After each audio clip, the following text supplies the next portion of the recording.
Roni. Roni is up next Roni. as our speaker, and Roni's going to be talking about coding with the lights on, OpenTelemetry, from code to prod. Without further ado, take it away, Roni. And thank you for being here, bud. Perfect. Great to be here. Thanks for having me. And I'm extremely excited to be talking about OpenTelemetry and its use in coding, which I think is the more exciting part. And the reason I'm so excited to be speaking about it is because how it is fundamentally changing the way that we write code. And I'm extremely excited about these types of changes. It happened back in the days, maybe it was testing, sometimes maybe it was event sourcing and some other design partners where you really saw how people kind of started coding differently a little bit after they kind of realized the concept and what it could do. And in this case, I'm extremely excited to see the kind of changes that OpenTelemetry is bringing. Just a few words about me. I'm a developer of many years. My personal tragedy is kind of the fact that I've oscillated between product management roles and development roles. As a developer, not really willing to develop without being involved kind of in the design process and asking why and all of these things. And as a product manager, not really willing to relinquish code and coding. So I've found a variety of ways to balance the two. But wearing both hats was always extremely passionate about processes and how do we actually create a development process that works. And it is this kind of subject that I want to use maybe as a backdrop to discuss why I think OpenTelemetry is so important. So to do that, I want to tell you a story of one of the developers in my team. We're going to call him Bill. And Bill has a very common task, which is he needs to develop a feature, let's say make a change to the data access layer or something like that. And he needs to take that feature all the way to production. Now, Bill's job used to be very, very simple. 20 years ago, when I was still a young developer, that job included basically taking the feature, developing it, wrapping it up real nice, and then taking it across the hall to this department called QA, letting them kind of take it from there. Of course, there would be the mandatory kind of debate about what's a bug, what's a feature, and all of that stuff. But eventually, the feature would just kind of roll on until it would someday reach production. And then maybe a year later, you would hear about a crippling bug that was plaguing everyone that maybe should have been fixed. And that was basically your level of involvement. And of course, that changed. And today, kind of when Bill is rolling out a feature, he's doing a lot, right? We're doing tests, integration tests, unit tests. Bill is even worrying kind of about how to deploy the feature. He knows Helm files and Terraform and lots of other really exciting technologies. And he really does kind of follow all of the best practices, and he takes the feature all the way to production. But the question is, well, what happens next? What happens after the feature gets rolled into production?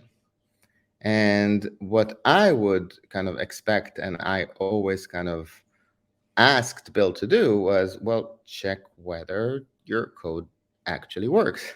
It seemed, I'm very evidence-based in the way that I approach development. And my approach was always, yeah, you rolled out this amazing fix to the DAL. Did it actually work? Did it make life better for everyone? Are they using it? I witnessed not one, but multiple instances, really horror stories, if you think about it like that, where meticulously written code was just maybe one or two bad if statements away from actually getting executed. So verifying that your code works, it seems to me, something that's very basic. But somehow, 99% of the time, what would happen is that Bill would just move on to the next feature. And he's not really to blame. It seems like he's not the only one. There seems to be a big bias towards moving on to the next feature and next feature, and this seemed to me to be kind of a fundamental problem in the process. So I went back to the drawing board and I looked up the DevOps infinite loop, by now completely overused. And the problem was kind of glaring at me right from this diagram. This is the diagram that I dug up a while back. It's still, I think, one of the first one that you'll get if you search for it on the internet. And the issue here is that you may notice there are so many tools mentioned here. Some of them related to build, some of them related to continuous integration, deployment operations, but there is one segment here that is almost a black hole in the middle of the DevOps loop. And that's the arrow back leading from production to dev called continuous feedback.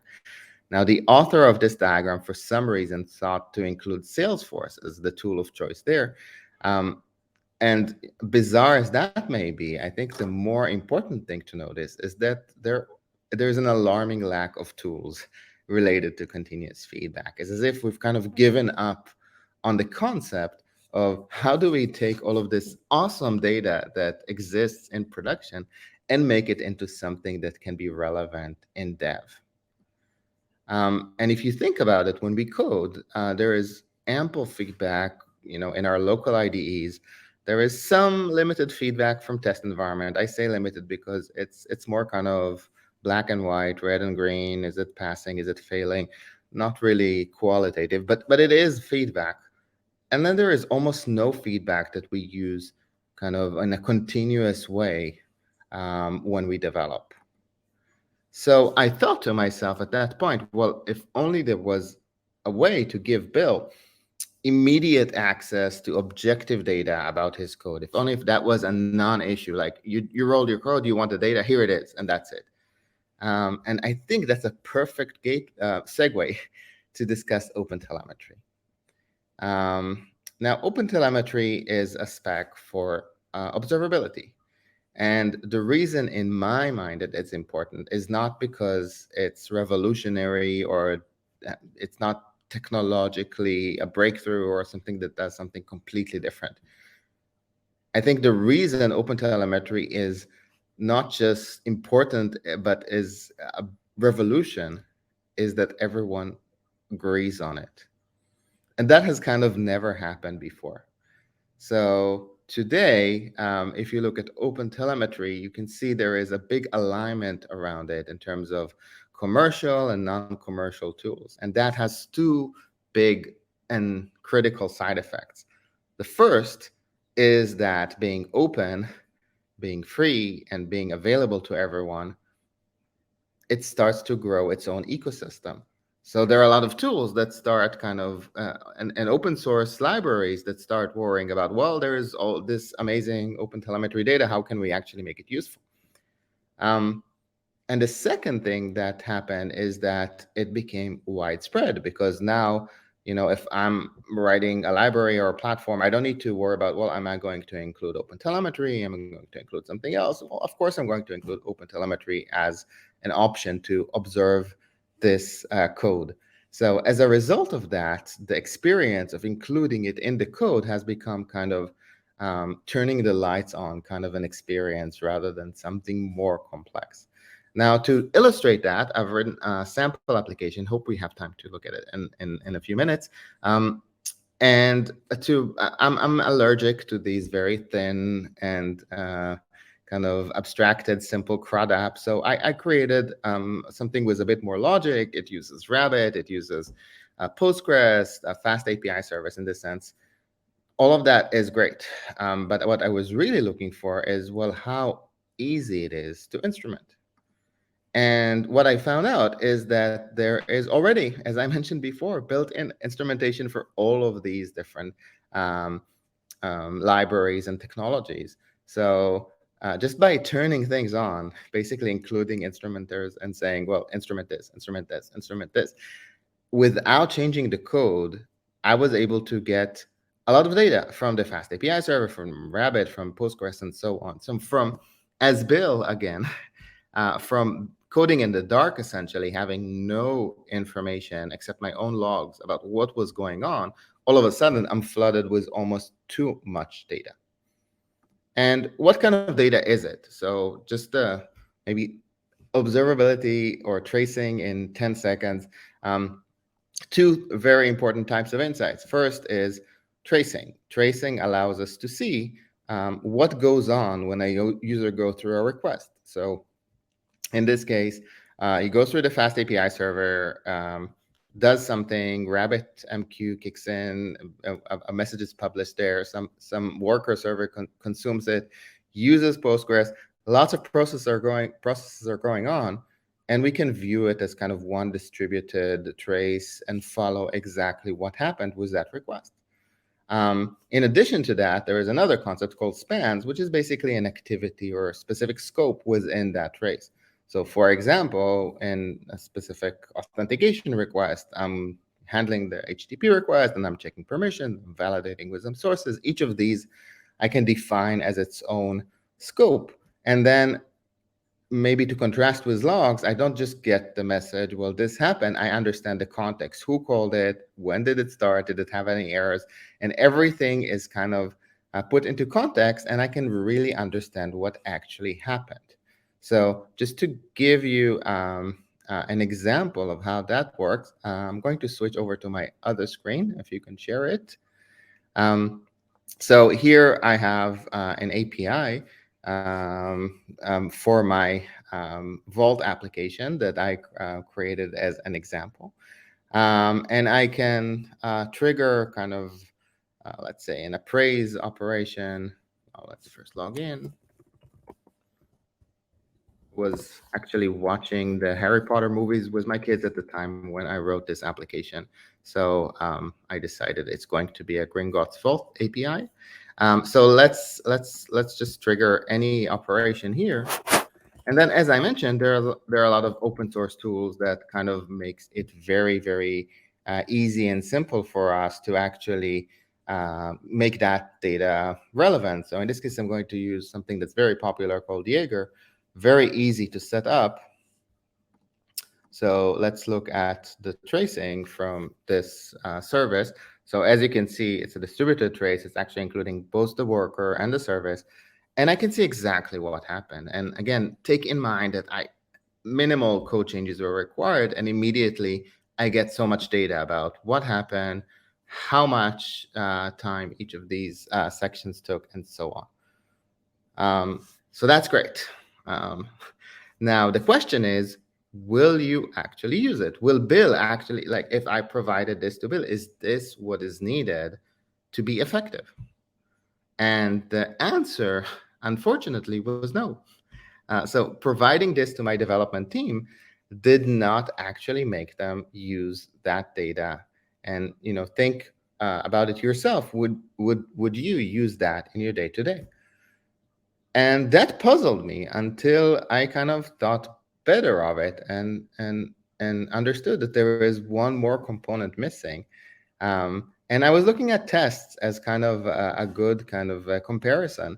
So when we got started with tests, we didn't say to developers, well, just, as you work, I want you every now and then to just think and run some tests because you feel like it. We made it continuous. Only when continuous integration was introduced did it become kind of it's not even a question. Of course, the tests are going to run. And the same with continuous deployment and production, right? You don't think about, well, I'm going to deploy to production. No, you create, if you're practicing continuous deployment, you just create an awesome pipeline, and that just happens automatically.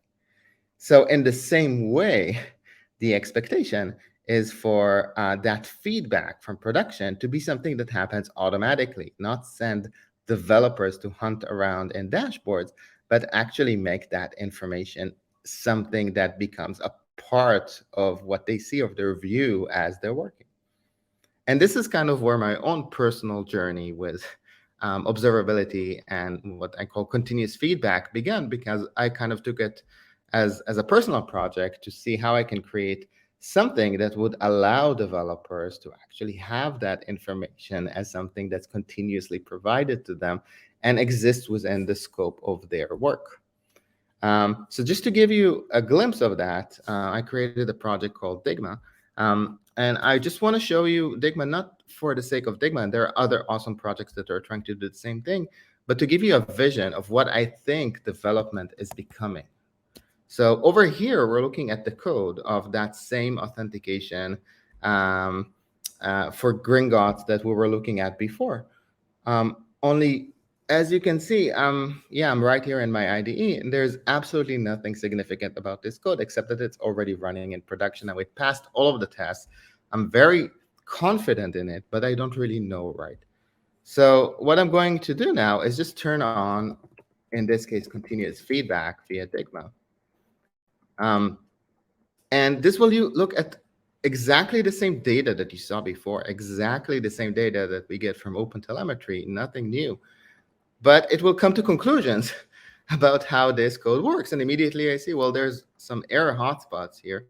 And I can see which exceptions they are. And there's a suspected N+1, which for those of you who are familiar with it, is kind of an issue with too many queries due to bad modeling. And I can see what is that query. And that just becomes a part of my work, just like IntelliSense or find usages or any other type of developer tool that I use just to develop that's automatic and that I stopped thinking about because it just became a natural part of how I code. And this is where I see the future of OpenTelemetry, not in dashboards, not in some situation rooms or DevOps tools that developers don't glance at, but as something that has to be fundamentally tied in to how we write code. Now, if you're interested in learning more about that, I did create a very cool resource page that I recommend that you go to. It's at continuousfeedback.org. And if you go there, you can see a bunch of resources. I talked to some of the open source tools and basically how to get started. My own contact details are there if you have any questions, as well as a link to a Slack group where we have some early practitioners sharing some of their experiences and tools. That's it. Thank you very much, and I'll be very happy to answer any questions. Excellent stuff there. Thank you, Roni. Any questions that I haven't seen any questions in the chat just yet, but Micah or Eric, any questions from you, either of you? I'm busy looking at continuousfeedback.org. Yes. Maybe unrelated, but did I see Board Game Geek in there? Meaning that you are a board game geek, or do you use that website, or I just have to ask. I am a board game geek. I also use that website. Yeah.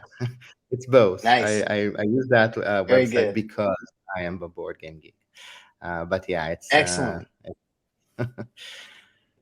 I only ask the important questions. Yes. Yeah, sure. And troll me. That's what you do, right? Yes. Exactly. Roni, though, the presentation was fantastic, and it was quite interesting to me as a developer as well to get that type of insight into my code. And the fact that you went that step further of having it directly in my tool of choice, that that way I don't have to switch contexts like you saw. Like I'm telling you as well that like I can appreciate something like that to help keep me in the flow, because even for me as a web developer, switching from my development environment to like the browser to test things, it can create some overhead and frustrations with that. So great stuff, cool stuff. I'm excited to check it out a bit further after this.